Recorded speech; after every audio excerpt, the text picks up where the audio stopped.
Glitchless Any Percent in Ocarina of Time is a category with a long history. It was originally dominated by the Japanese players, and it was meant to reflect a mode of gameplay that was separate from the increasingly complex glitch-fest of Ocarina of Time's speedrunning scene. It was a category that was all about movement optimization, and it banned the most blatant glitches that had been discovered. It made its way west and its popularity grew. As the community learned more and more about the game, votes were periodically held among top players to assess new discoveries and whether they should be allowed on the run. Eventually, the category evolved to the point it was at when I began running in 2014. I feel the most qualified to start giving details here, since that's when I began to learn about OOT. At that point, the world record was 3 hours, 48 minutes, and 52 seconds by Makai, and my 4 hour and 39 minute run was in 27th place out of 72 submissions on Zelda Speedruns. The rules at this point were quite specific about what should be banned and allowed. Instead of focusing on large, overarching tech, individual cases were specified as allowed or banned in a long list. In fact, a few of the rules were downright contradictory. For example, damage boosting was allowed, and it was used to skip the hover boots in Shadow Temple, and thus the mini-boss Dead Hand fight in the select few top runs from those brave enough to try. However, skipping the Big Octo mini-boss fight in Jabu's Belly, also via damage boosting, was specifically banned. It seemed that at this point 3 years ago, the category had already evolved to a point where major flaws in its ideology were shining through. Players wanted to go fast, and so they began to skip more and more of the game with increasingly complicated techniques, shoehorning these techniques into loopholes that they found in the rules. That's to be expected from a community of speedrunners. However, drifting continually further behind the explosive development and optimization of the category around this time sat the old original idea of what the category was meant to represent. In the latter half of 2015, Glitchless underwent its first major change in years. Some players, myself included, wanted to push for some semblance of consistency and future-proofing in its rule set. Rather than a scattered list of particular uses of particular techniques that you could and couldn't do, we thought it better to prune that list, generalize the wording, as well as remove those rules which no longer made sense with the current state of the category. After months of discussion, the damage boost to skip Big Octo in Jabu's Belly was admitted into the rules. We did this in order to remove the inconsistency it represented in conjunction with many other damage boost powered skips that the run had already evolved to contain. The community agreed that the fact that Big Octo was a larger skip than those already implemented couldn't possibly matter, or else not only would we have to differentiate between glitches and non-glitches, but also between skips that were small enough to allow and those that were not. With this in mind, the groundwork was laid for the eventual downfall of the category as it existed back then. No one could have foreseen in the early days just how broken Ocarina of Time would become. Of course, there are the big name glitches like Wrong Warping, Bottle Adventure, and ISG that everyone has heard of. But as the community progressed and the game got broken even further, we began to realize that even with the techniques available to us in Glitchless, could the game be absolutely brutalized by skips and sequence breaks. By spring of 2017, the route that had existed since the Big Octo skip discussion had been pushed to limits I never thought we would see. I know that no run is perfect, but we were getting to a point of rapidly diminishing returns. Top best segments were nearing extreme optimization, and in a run over 3.5 hours long, top players' PBs were under 3 minutes from their sums of best segments. Many would agree it was getting tough to improve much further. In response to this feeling, in May of 2017, I posted a document highlighting 5 ideas I had for potential breakthroughs we could make in Glitchless. One of them in particular was the Gerudo Gate Skip. Skipping the gate that blocks players from entering the Haunted Wasteland would be enormous. I conceded in that document I couldn't even begin to estimate how much faster the route resulting from that trick would be. Funny enough, it was also the one I expected to be the least likely to be found. There were already many glitched ways to skip this gate, but none that matched with the rules of the Glitchless category. So I released the document into the wild, hoping it would catch the eyes of people who were looking for a mission. And it found them. By June, a well-known runner and glitch hunter, Skater82297, had taken an interest in hunting for a way to perform gate skip without glitches. His interest piqued that of many other prominent players, and so the hunt was on. And on June 27th, the Glitchless world ground to a complete halt when Rosewater tasked a successful gate skip using nothing but precise movement and a damage boost from a single bomb.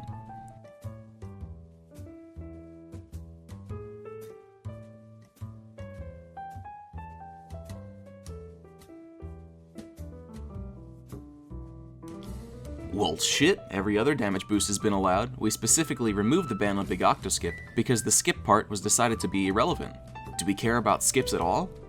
Can a skip inherently be a glitch? We spent so long wondering whether we could perform this skip and never really stopped to think what would happen if we did. And then the craziness kept piling on. Less than 2 weeks later, Tasser Homerfunky successfully discovered a means of performing a second of the 5 skips that I proposed in that document, reaching the switch early into Donga's Cavern. But it didn't stop there. Just 1 day after that, a glitchless means of skipping the trials in Ganon's castle was discovered by Bxreaved. After this onslaught of new enormous tricks, the community was in total disarray. What even was glitchless? Everyone had their own idea of what they wanted it to be, but everyone sure as hell didn't agree. What we did agree on, though, was that our disagreement was fundamental towards how we should proceed. For years, the category was pushed to its limits. Votes were held, and consistently the liberal ideas won the day. Slowly, the category morphed from one based in movement optimization into one whose players sought new tricks to make the run cooler and faster.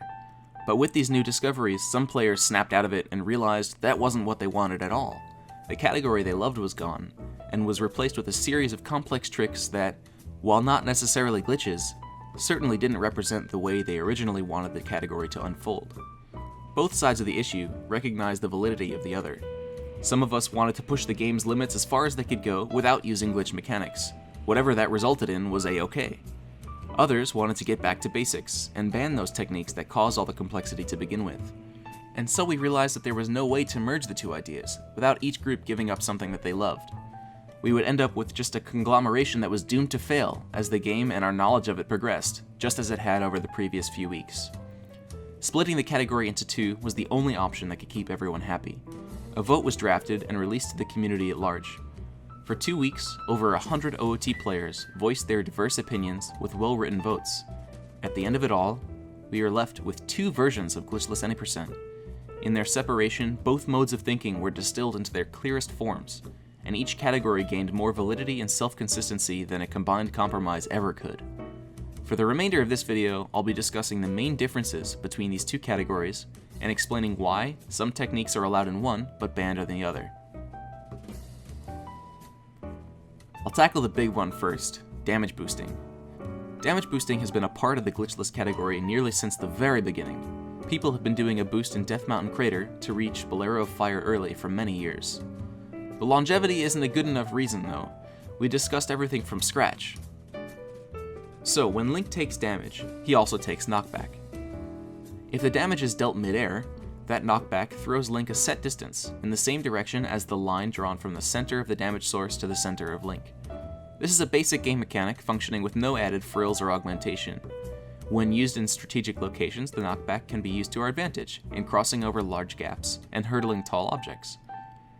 Damage boosting can also take another form. When applied while standing at the edge of a gap, the knockback serves to augment the speed of the first few frames of Link's jump, slightly extending his jump distance. While he does soon decelerate back to normal jumping speed, the enhanced initial speed is a natural part of the knockback. Recognizing that the mechanics of a damage boost are a very vanilla part of the game is important in accepting it into a glitchless category.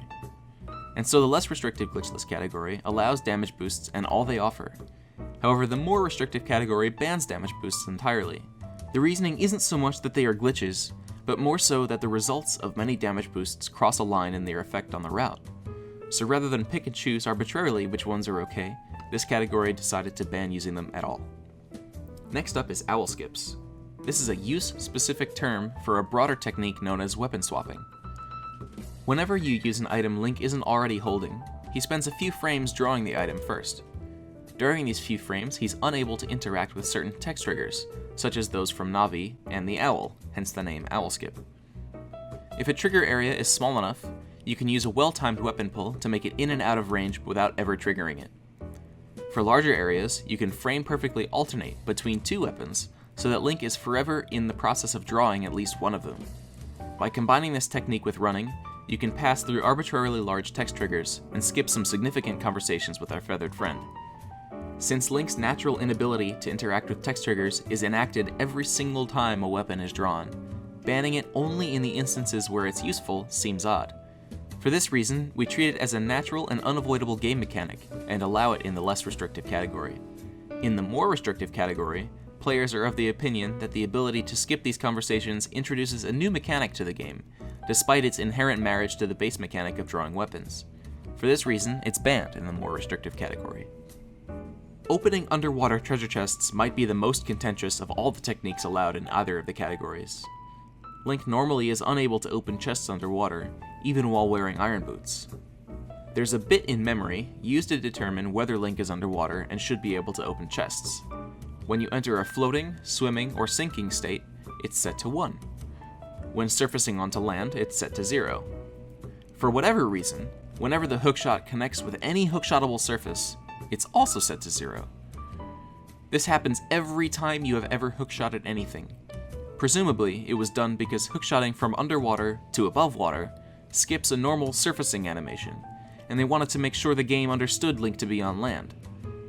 In the event you didn't hookshot out of the water, it also seems okay, because sinking off the vines would set the bit to 1 again. However, they missed an edge case here. By hookshotting low enough underwater that Link skips the sinking state and resumes standing immediately, the game is never given the chance to set the bit to 1 again. So now Link is underwater, the bit is 0, and chests can be opened. Note that entering a floating or sinking state is enough to set the bit to 1 again, reminding the game that you are in fact in water, and then the state is cancelled. This trick was allowed many years ago as a result of a vote by older players. At the time, I believe it was not well understood, and was allowed because of how simple it is to do. After all, you just hookshot something. Now the less restrictive category will continue to leave it allowed.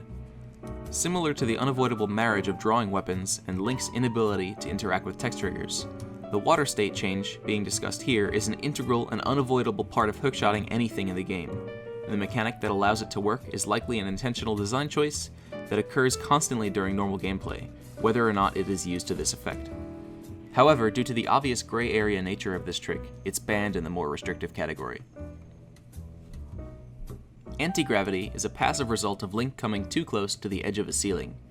When his head passes through some corners, he gets stuck momentarily, and his fall time is briefly extended. A similar mechanic can be seen at corners at different orientations as well. Link can enter a corner to a small depth, but after a certain amount, he's ejected in the direction away from the corner. Whenever this happens on flat ground, it acts as a ledge autocorrect, allowing for a bit of leniency in platforming. Again, since this is a natural game mechanic that can be encountered passively in many situations, the less restrictive category allows even its unintentional uses. However, the more restrictive category will ban it on the grounds that it introduces an extra ability that should not be used.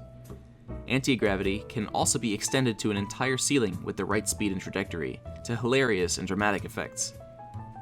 This distinction between momentary and extended anti-gravity is important, as the extended form is banned in both glitchless categories.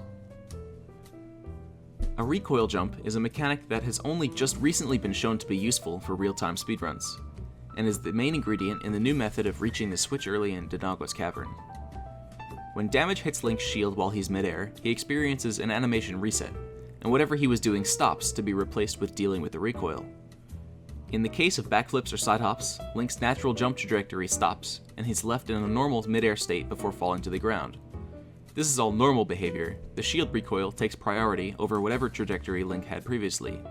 Now, unlike his future counterpart in Termina, OOT Link is unable to grab ledges during a side hop or backflip. However, after shielding damage midair, Link is no longer doing a side hop or backflip. He's just in the air, the same as if he had jumped or fallen there. In a normal midair state, Link can, of course, grab ledges. Combine these concepts, and you get the ability to hop off the ground with a backflip, and grab a high ledge after shielding some damage. This is effectively identical to a ground jump, however it bypasses the need to perform grab storage, which is the main reason ground jumps are a glitch in the first place. Since this trick is just a clever combination of natural game mechanics, the less restrictive category will allow it. However, it's exactly this reliance on a complex combination that pushes it too far for the more restrictive category, and so it will be banned there. The final main difference between these two categories lies in another newly discussed topic. This one stands apart as not being a technique per se, but rather just a gray area implementation of already allowed techniques. In some instances, it's possible to touch a loading zone, where it shouldn't have been possible, and access a new area early. However, the movement necessary to touch these loading zones is entirely kosher. Loading zones in Ocarina of Time are simply collision polygons that are flagged to load a new scene when Link is standing over them and there's no geometry between them. This of course means that a loading zone's area of effect extends infinitely upwards until it reaches a ceiling and then stops. In the case of entering Jabu, his snout should cover the loading zone entirely, preventing an upwards area of effect. However, the geometry isn't perfect, and the zone is perfectly accessible from outside with nothing more than a jump. This method of Jabu early is not to be confused with the Recoil method, whereby you can attain enough speed to actually clip into Jabu's mouth enough to touch the loading zone properly. With the Glitchless method, there are no clips involved, and Link remains outside the whole time. It just so happens that the loading zone is outside too. In the case of the trials in Ganon's castle, the wall near the water trial entrance is a polygon that is flagged as a loading zone, in addition to the intended one behind the barrier at the entrance. This wall probably shouldn't have been flagged as a loading zone, but the fact remains that it is, and that's no fault of the player. It's there, it's as fully functional as any other loading zone in the game, and we can touch it without using glitches by positioning Link in a narrow band of accessible space between the damage barrier and the bottom of the wall slope. Since the only foul here is abuse of poor level design, which is basically the hallmark of Glitchless anyway, touching misplaced loading zones will be allowed in the less restrictive category. But due to the obviously bad optics that go along with tricks like these, they will be banned in the more restrictive category. The last thing I'd like to mention in this video is a change that will affect both categories. In Shadow Temple, there are some falling spike blocks. When you stand underneath them, and time a backflip at the same time that they come down, you can pass right through and end up on top. This bypasses a tedious block puzzle in the room, and allows you to skip right to the desired small key. The backflip through the spikes was always allowed in Glitchless, because people thought it to be the same concept as bridge clip, or passing through Darunia's door. These are scenarios where an object actually has no collision from one side, and so passing through it cannot be considered clipping. But recently, these spikes were examined more closely, and found to be absolutely solid from all sides. The only reason you can pass through them is their speed. They move so fast that if Link exacerbates his relative speed by moving up as they move down, the spikes pass from entirely above to entirely below him in one frame without ever triggering collision detection. Since Link is clearly passing through a solid object here, we have reclassified this trick to fall under clipping, and it will be banned in both categories. Luckily, the puzzle can be bypassed with the damage boost, and so the less restrictive category won't lose much time here. The more restrictive category will still need to solve the block puzzle though, as damage boosts are banned for that category. If you've made it this far, thanks so much for listening, really. Glitchless is a category that I have poured unconscionable amounts of time into over the last few years, and the direction it takes is really important to me. I wanted to make this video to immortalize all the discussions and reasonings that have taken place over the last month or so between so many players that all care as much as I do. Glitchless is obviously an impossible category to get everyone to agree on, especially in a game as hopelessly busted as Ocarina of Time. But if the ideas I described here are any indication, we do our best to make the result something fun and sensible. Hopefully we did a good enough job to not have to tear it all down again anytime soon. Thanks for watching. Until next time.